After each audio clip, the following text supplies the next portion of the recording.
un ouvrier d'usine. Oui, moi, les papiers, les agendas, je n'avais pas tout ça. Mais la situation m'a un peu obligé à essayer de... Je fais les pauses, moi, enfin, je faisais les pauses. 6-2, 2-10, et je travaille la nuit aussi. Enfin, je travaillais. Pour le moment, j'ai décidé de ne plus retravailler jusqu'à les arrangements. J'ai une pause carrière jusqu'au fin août. Session de contrat jusqu'au fin août, mois d'août. Et si je sais pas comment ça va aller, je ne pense pas à ça. Je fais au jour le jour et chaque jour amène quelque chose de nouveau. Faut voir, je ne sais pas. Peut-être que je vais en avoir marre et que je vais fermer tout et je ne voudrais plus rien savoir parce que ça fait 18 mois qu'on vit à une intensité phénoménale, qu'on dort très peu. Il va falloir quand même à un moment donné s'arrêter. Ouais, mais... L'ASBL, on espère pouvoir faire pression vers plus aboutir certains dossiers qui sont maltraités. Un petit peu, je veux dire, comme on a fait pour notre cas. Essayer de remettre notre expérience de ce qu'on a vécu pendant 18 mois et qu'on va continuer certainement à vivre. Parce que malheureusement, on a une certaine expérience de tous ces systèmes-là. C'est plutôt ma femme, c'est Karine qui écrit les lettres, qui fait toutes les démarches écrites. Moi, je suis plutôt verbal. Et elle, c'est plutôt les écrits, avec d'autres personnes, évidemment. Mais c'est surtout Karine qui fait les lettres au ministre. Et voilà. 928.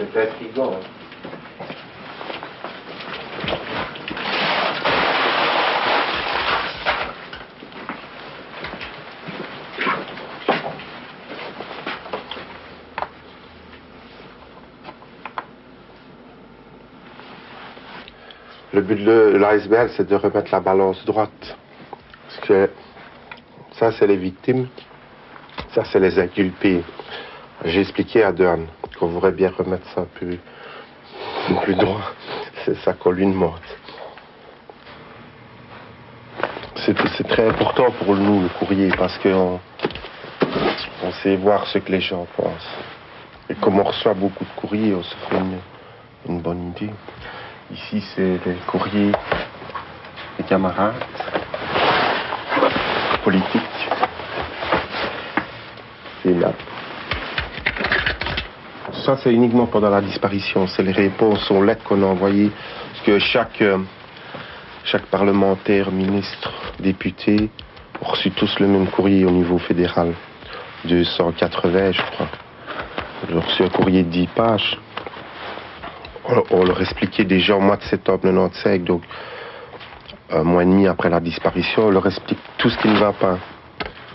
Et on leur demande ce qu'ils savent faire. Et comme il y en a presque... C'est vrai qu'il y a des courriers, hein.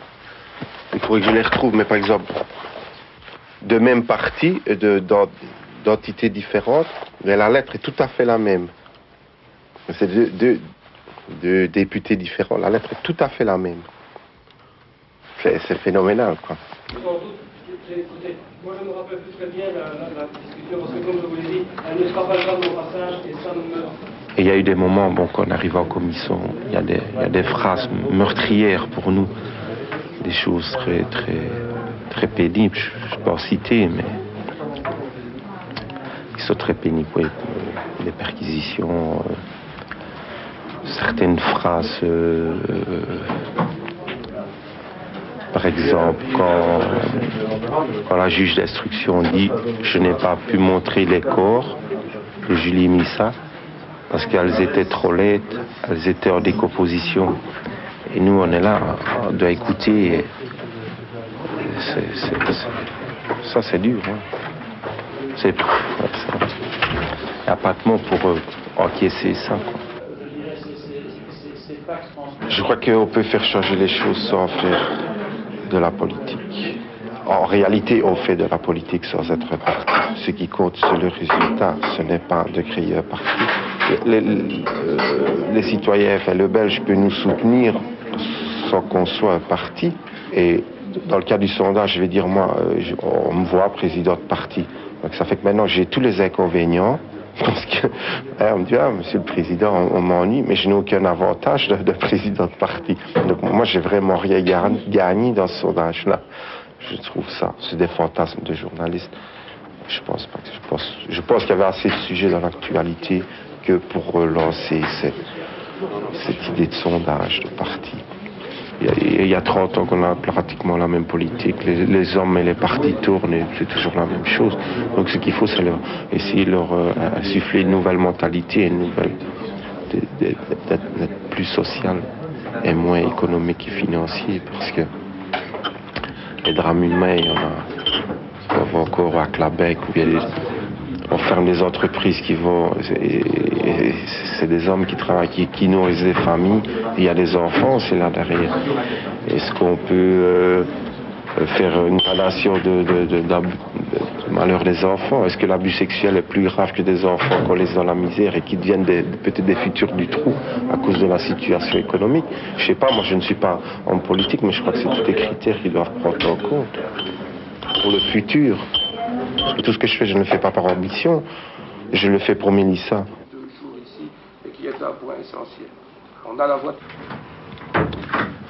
C'est vrai j'ai la nostalgie d'avant le 24 juin, mais ce ne sera jamais plus comme avant le 24 juin, puisque Mélissa n'est plus là. Donc, moi, je fais vivre, peut-être que je fais vivre Mélissa, ou que je continue mon rôle de père, comme j'aime bien de le dire, à travers toutes mes démarches. Mais les choses ne seront jamais plus pareilles, puisque nous, on avait une vie simple à 4, et puis qu'on doit la faire à 3 maintenant, avec tout ce qui s'est passé, les choses ne seront plus jamais pareilles.